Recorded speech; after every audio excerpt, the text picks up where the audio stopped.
Wave, a book written by Morton Rhue and first published in 1981 in the USA by Dell Publishing.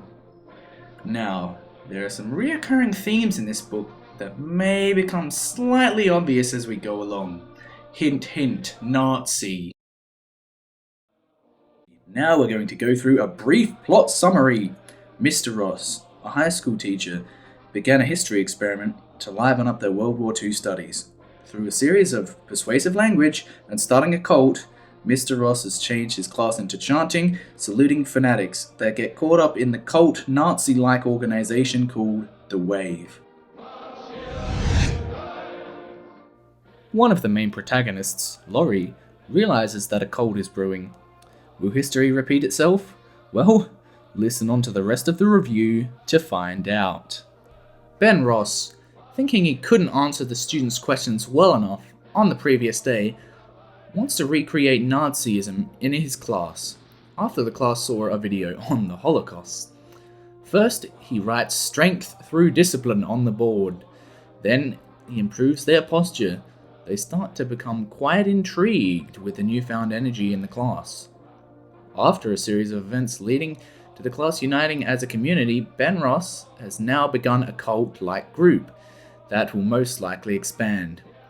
He then forces the students to salute. Other characters in the novel then start using the Wave ideals in other outlets, such as the school's football team. However, one of the lead protagonists, Laurie, disapproves of the Wave and thinks that it is too militaristic. Others disagree with her, stating that it is good because it helps the kids concentrate. However, even Ben Ross's wife is having doubts about the new group that her husband has created.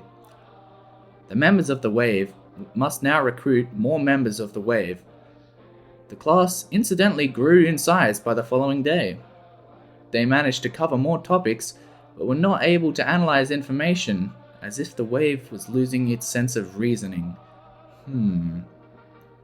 After this point, things started to get messy.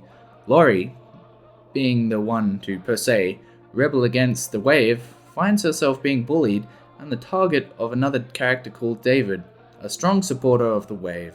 Ben Ross's wife wants the Wave to stop once and for all, saying it's getting out of hand. A Jewish boy was beaten up. Someone reminiscent, perhaps. Ben's point of view changes.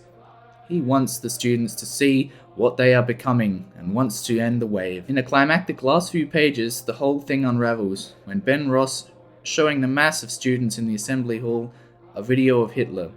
He states Hitler as their leader, and as the leader it was more his fault than theirs. The students leave one by one, sadly.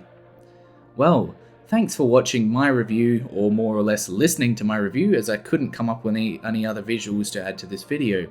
Thanks for watching, and I would also like to say that I thoroughly enjoyed this book, and yes, I do believe the Wave is a bad thing.